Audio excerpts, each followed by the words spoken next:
All right, we got a really interesting one today. Now, there's a lot of new music out there, but for some reason I keep finding that I want to come back to these type of videos. Jordan Peterson, Ben Shapiro, more political videos, controversial topics. This one we got Ben Shapiro and Jordan Peterson talking about transgenderism. I like to make people upset. One of the last videos that I did was Matt Walsh's trailer to What is a Woman? You want to tell us what a woman is? Since then, I have seen that entire documentary. My buddy showed it to me and I didn't make a reaction to it. I could watch it again and make a reaction to it if that's what y'all want, but I saw this video and I was like, dude, I am so interested in this. And before a lot of people are like, hey, you always react to the same right-wing people, I literally have been looking for left-wing commentators so I can make reaction videos on them as well. I just don't know. Every time I see a hate comment down below, I'm like, yeah, show me, please, like, literally show me some. A lot of people think that I'm being an asshole by saying that, but I'm like, no, literally, like, is it Russell Brand, Bill Maher? Like, who do I listen to that's more on the left side that makes videos that have gone this viral, right? It's more of the virality of the video that gets me to react to it. So I don't know, drop some comments down below. I don't care if it's right or left video. I'll definitely check it out and give my opinion on it. And here we go, man. Ben Shapiro and Jordan Peterson talking about transgenderism. Pace yourselves, it's gonna be a crazy night. So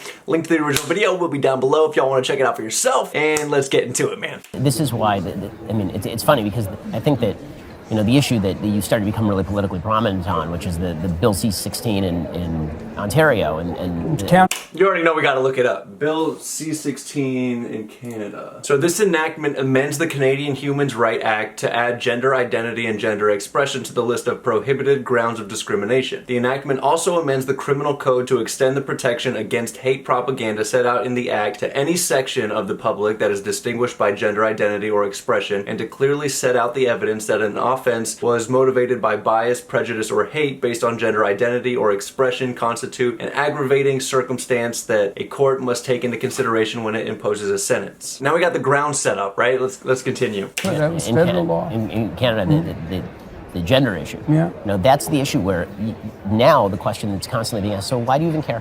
Why do you even pay attention? And the answer is because I was asked that earlier today. Oh, really? What did you say? I'm not letting the cat have my tongue. Yeah. It's like it has nothing to do with gender as far as I'm concerned, or that's peripheral in some sense. So the accusation, why do you care? Fair enough. It's like, you know, in some way people can go to hell in a handbasket if they're inclined to. Now, I would rather have that not happen, but people are, what would you say, doomed to their own autonomy. But I'm not saying words that other people want me to say. And the idea of compelled speech, it's like, the bill was this much about gender. Right. And it was this much about, right. Oh yeah, the government's going to tell me what to say, hey. But now they're regulating what therapists can say, therapy sessions. This is interesting. That seems to be the bigger picture of it. Like, I really don't understand. It's very, very smart, you know, what politicians can do. Allowing bigger issues to hide behind masks of emotional arguments, right? Transgenderism is such a huge trigger topic that's very emotional, that pushes people's buttons. So if that's the case, right, I haven't actually gone through to read the actual language of the bill, but if it is that much about what people can say and what they can't say, that's just government regulation on the freedom of speech for people. And they dress it up by having this much about transgenderism, and just because it tips their hat to the transgender community, those people that are super emotional based end up being a huge proponent of that, despite the repercussions that could actually endure based on passing that legislation. And that's something that I noticed in the Matt Walsh documentary as well, is whenever you start asking questions about a community like the LGBTQIA community, which I have no hate towards anybody. A lot of people, since I make videos like this now, will call me a bigot, call me a fascist, call me a homophobe, transphobic. Like, it's the most outlandish accusation ever. I have love for everybody. I really don't care what you're doing. But whenever I see that, once you start questioning, people start asking the questions, why do you even care? It's just dancing around the topic. We're not even talking about the issue that we're talking about now. You're just all of a sudden asking, hey, why do you care? Which is like a backwards ass rebuttal, in my opinion. Because to me, the problem with a lot of this is less a free speech issue, even though I'm on the same page with you. And to me, it really is a fundamental truth issue. Meaning that, yeah, you're trying to force me to say something I don't want to say. But to me, the fact that what you're trying to force me to say is so innately opposed to the good is is the problem. Like you could try. I would have objections to you forcing me to say that I like a particular movie, right? It may not be true. I don't like the particular movie. It would be bad if you tried to force me to say that. But the level of passion that I have for issues like this one really go to the fact that I think the fundamental good of humanity relies on basic acknowledgments of biological truth, especially when it comes to gender. And anybody who's ever dealt with children, I find myself getting, if I look at my own political evolution, I would say that when I grew up in a religious home, so that means that pretty conservative. And then you go to college and you're living by yourself and you're not married, you don't have kids. You tend to become a little bit more libertarian, which is like, okay, let everybody do whatever they're going to do and it's not going to bother me. And then you have kids and you realize that there's a pool in which we are all swimming. And that pool is going to define... Virginia. Exactly. Like my kid, it's going to determine how my kid lives. And I want my community to reflect some of my values because I don't want my kid to live in the toxic sludge that you are creating for my kid. I don't want you indoctrinating my kids in bullshit about whether yes, exactly. a boy can be a girl, People will say, well, I'll exceed, but not for my children. Yeah. And that's what Virginia demonstrated. It's like, you can come after me, but you come after my kids, and that's a whole different story. It's so fundamentally opposed to everything true, and the fact and that's the insistence. And I think that it's gotten to such a level, right? Now this transgender topic is reaching children now and giving them hormone blockers, which has detrimental effects to their health. It's pretty nuts. So I think that kind of what they're agreeing on now is, hey, you can come after me all day, but once my children are involved, it becomes a hugely different story. And I'm in the position right now. I am married and out of that college realm, right? But I don't have kids, so I don't, my opinion is what it is without children. But that is so interesting that people's political evolution changes based on the stage they're in at their life. It makes sense, man. The insistence isn't that people be treated humanely or be treated decently. The insistence is that your vision of yourself be reflected by me in defiance of baseline reality and in order to redefine how society as a whole works. Well, a lot of it's murky thinking. If someone asked me, do I believe that there are gender fluid people? I would say yes. Yep. And I would say a young man who's gender fluid, I know what he's like temperamentally. He's high in agreeableness. He's high in neuroticism. So he has a feminine temperament. He's more interested in people than things. And he's extremely high in openness. And so his temperament is fluid. He's creative, and so he's one thing one day and one thing the next. And his fundamental temperament is tilted towards the feminine. But that doesn't mean he's not a man. Right, exactly. So so it's murky thinking. So that's exactly right. It's certainly the case that 1 out of 10 women, now it depends on where you put the cutoff, say, but you could say with reasonable certainty that 1 in 10 women has a masculine temperament and 1 in 10 men has a feminine temperament. And so that's a lot of people. And those people, especially if they're also creative, well, they're kind of... And that's where I don't understand, because that makes a lot of logical sense to me, right? I've gone through law school and I really base my thinking on logic and just what makes sense, what I can wrap my mind around. And for me, it makes so much sense to say that, hey, you have male and female, and we base that on biology. And if a male exhibits more feminine characteristics, they're a male that exhibits feminine characteristics, and vice versa. There could be a female that exhibits more male characteristics. For me personally, I think that I exhibit more female characteristics than a traditional alpha fucking mountain bearded tattooed up dude. And that's generalizing, whatever. His temperament could be different, but just a stereotypical example. I grew up, my dad was out of the picture, so I was raised by my mom and my sister. At some point I had 2 other stepsisters, so I had 3 sisters, a stepmom, a mom, and a dad that wasn't really there. So the vast majority of my upbringing was geared towards women. So I feel like I'm more openness, I'm more agreeable. I've noticed that in the workplace, right? So I think that I have exhibited more feminine characteristics as a biological male. And you start, like he said, it's interesting because at some point I think that there are actual people out there that think that they are a woman trapped in a man's body and vice versa, and that may be the case. But what the issue is nowadays is I feel like it's become popular to do that. So now people that don't even have that condition are not even really actually having those experiences, or like, hey, it's super popular now to do it, and I want to be popular and I want to give myself a sense of value, so let's go ahead and do that. I think that it's become dangerous. Have had a loss in relationship to what to do with their identity, because they're pulled.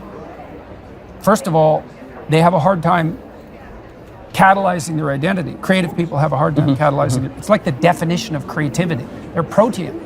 And so there have been people who play at the edges of gender identity forever. And fair enough. And sometimes that's even admirable if it's done in a sophisticated way. And it's charismatic. So you see it in Mick Jagger, you see it in David Bowie, you see it, and you see it in people like Madonna as well, because Madonna had a hard edge, that was very masculine. And all the Marvel superhero women have a hard masculine edge. And so we find that charismatic because those people are also integrated. But the notion that there's such a thing as gender, that's not right. There's variability in personality and temperament.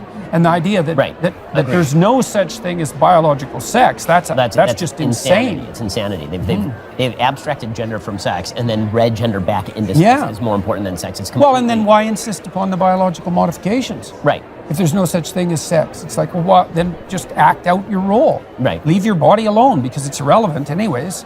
Well, it turns out it's not. That point right there is gold, I think, because a lot of people who I've experienced or seen argue that gender and sex are two different things, and biological sex is no real substance to it. The surgery, the transformation surgeries where they alter themselves biologically, it's like if biology and sex doesn't mean anything with gender, then if you identify as the opposite gender, why is the first thing a lot of times that you go to is changing your biological nature? That it doesn't make logical sense to me. This is bigger than just left versus right, in my opinion. It's a logic versus illogic.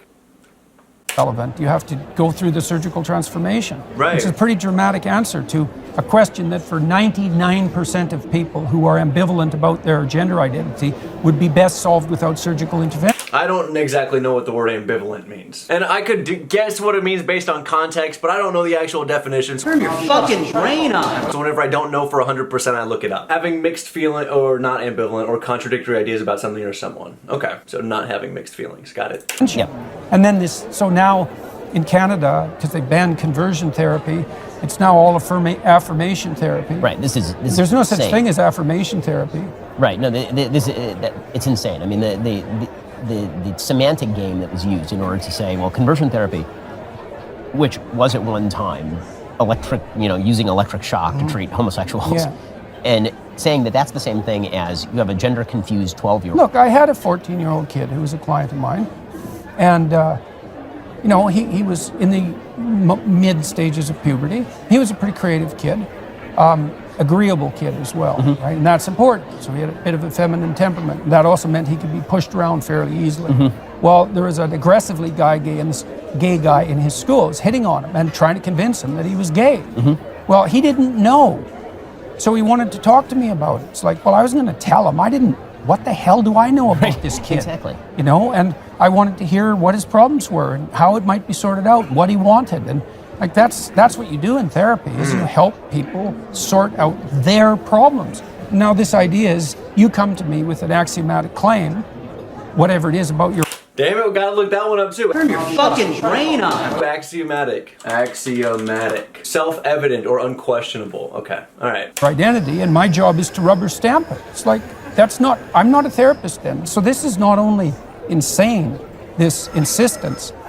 Like, I like to think of truth, untruth, and anti-truth, right? And the notion that therapists affirm is an anti-truth. Because, look, let's say you come to me and you say, you have a proposition about yourself, and I say, no, I'm your therapist. No, that's wrong.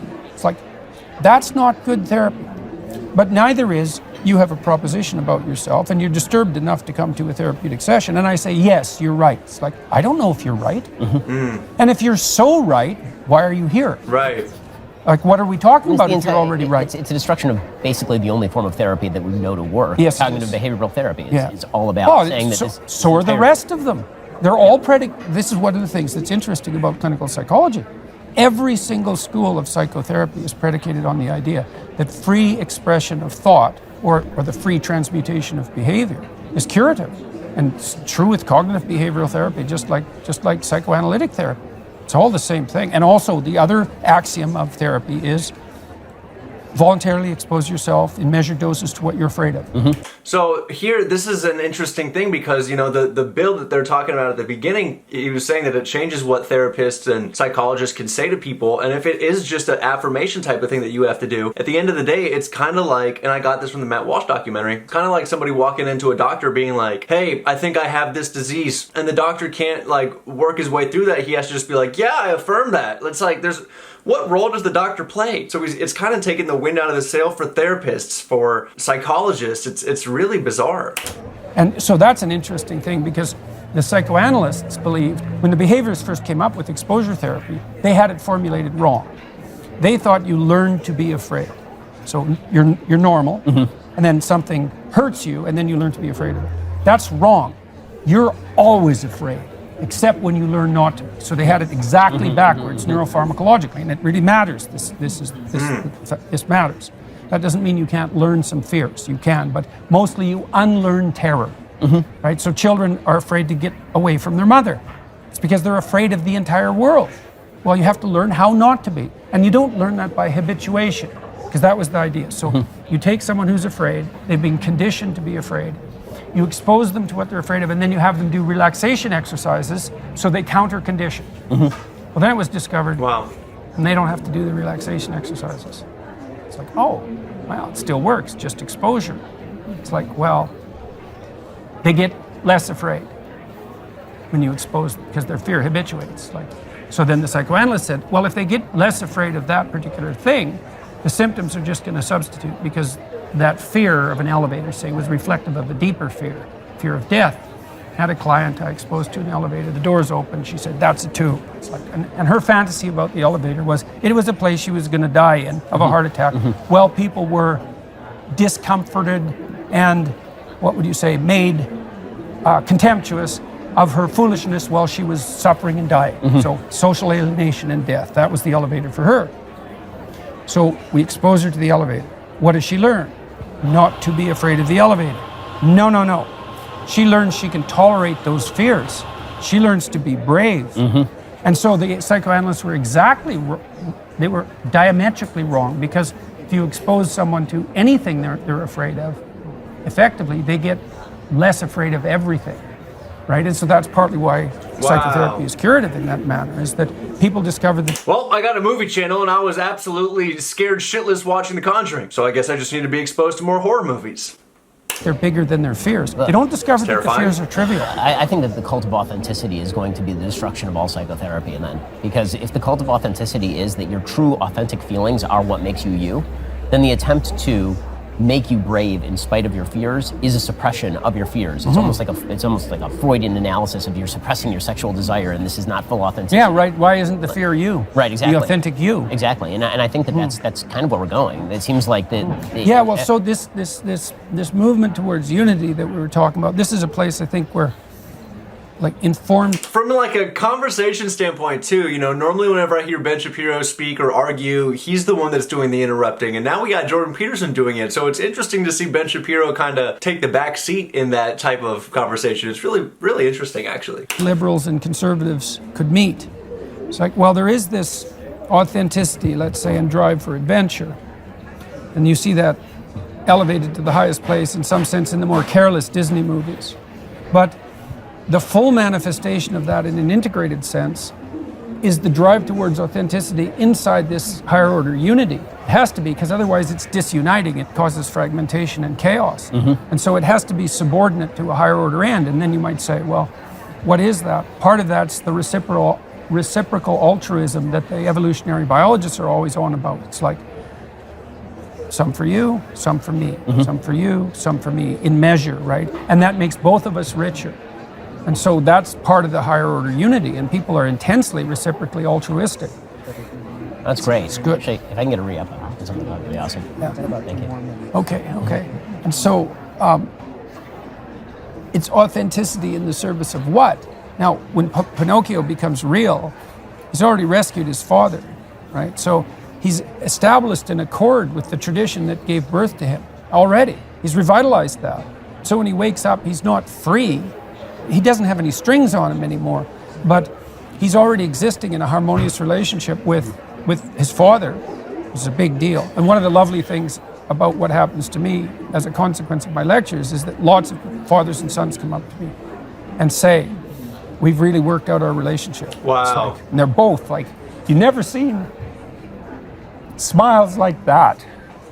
It's really something to be stopped on the street and to be told that. To see people so joyful about that, because it's their heart desire, you know.